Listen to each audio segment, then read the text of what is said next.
변호사님 장애 등급 받지 못하면 손해배상 청구가 안 되는 건가요? 하셨어요. 예.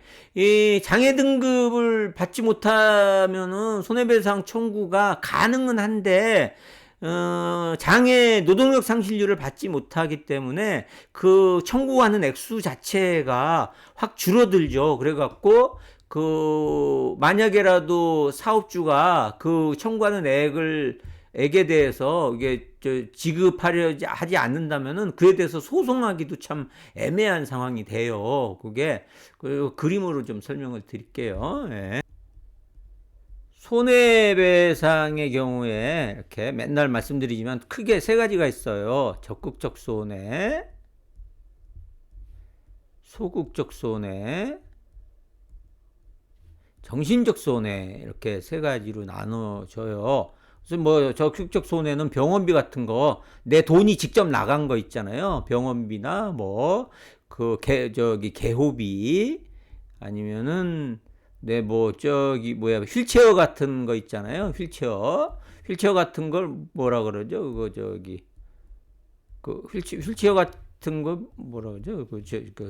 보조구, 뭐, 요런 비용, 내 돈으로 직접 산 것들, 요런 것들, 그래서 병원비, 개호비, 보조구, 요런 게 적극적 손해고, 소극적 손해는 일실손해라 그래갖고, 내가 다친 기간하고, 그 다음에 장래 65세까지에 내가 벌어들일 수 있는, 이제, 급여액을 이제 일시손해라고 해요. 일시손해. 정신적 손해는 위자료라고 해요. 근데 이제 적극적 손해의 경우에는 문제가 없어요. 적극적 손해는 내가 병원비로 비급여로 막 200만 원 썼다. 200만 원 썼다. 그러면은 비급여로 200만 원 썼다 그러면은 적극적 손해는 당연히 요 200만 원 범위 내에서 내 과실 비율 뭐 30% 공제하고 뭐 7, 24, 140만 원 이렇게 청구를 할 수 있어요. 예.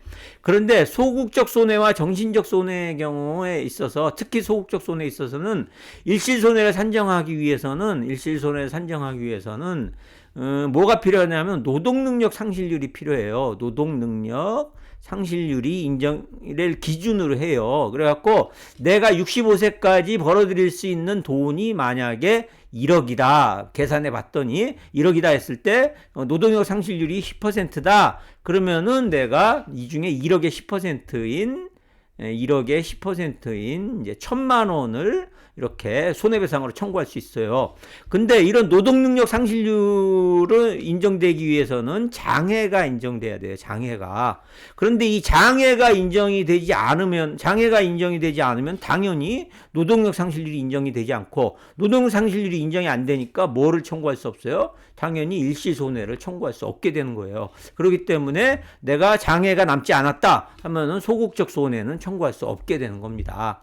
그 다음에 정신적 손해의 경우에도 이 노동력 상실률을 기준으로 해서 산정을 해요. 그래서 노동력 상실률 기준으로 해서 만약에 사망사고다, 아니면 노동력 상실률이 100%다 라고 하는 경우에 이제 1억을 기준으로 합니다. 그럼 1억 기준으로 했을 때 내 과실 비율 30%를 반영하고 하면은 산재사고에서 보통에 그래서 6천에서 7천만 원 정도가 이제 위자료가 됩니다. 근데 노동력 상실률이 없다. 그러면은 이 기준으로 위자료 산정이 안 돼요. 그래서 이런 경우에는 정신적 손해에 대한 위자료를 이 기준으로 안 하고 그냥 입원 날짜 기준으로 해서 입원을 한 두 달 정도 했다 하면은 뭐 한 달에 뭐 한 50만 원 정도, 뭐 100만 원 정도 뭐 해갖고 한 두 달 입원했다 그러면은 100만 원에서 200만 원 정도 위자료 이렇게. 그래서 내가 장애가 남지 않았다 그러면은 내가 비급여 병원비 있으면은 비급여 병원비, 없으면은 요것도 청구 못하고 그 정신적 손해에 대한 위자료 정도로 많아봤자 200만 원만 청구할 수 있다. 그래서 사업주한테 내 위자료로서 이 사고에 따른 위자료로 200만 원 달라라고 했을 때 사업주가 못 준다 하면 소송을 해야 되는데, 그럼 소송을 할 실익이 이게 본인이 직접 하든지 소액 소송을 하셔든지 해야 되고, 그렇지 않으면은 이제 뭐라 그래요? 변호사 통해서는 하기가 쉽지 않죠. 이게 변호사 뭐 착수금만도 안 되는 비용 거니까. 그렇죠. 그래서 실질적으로 장애가 남지 않았을 때는 이렇게 할 수는 있는데 실효성은 크지 않다라고 이렇게 말씀을 드릴 수 있어요. 그래서 제가 말씀드린 대로 장애가 안 남는 경우에는 회사랑 합의를 잘해서 위자료 쪽으로, 위로금 쪽으로 얼마를 달라라고 말할 수밖에 없다. 이렇게 말씀드릴 수 있을 것 같습니다.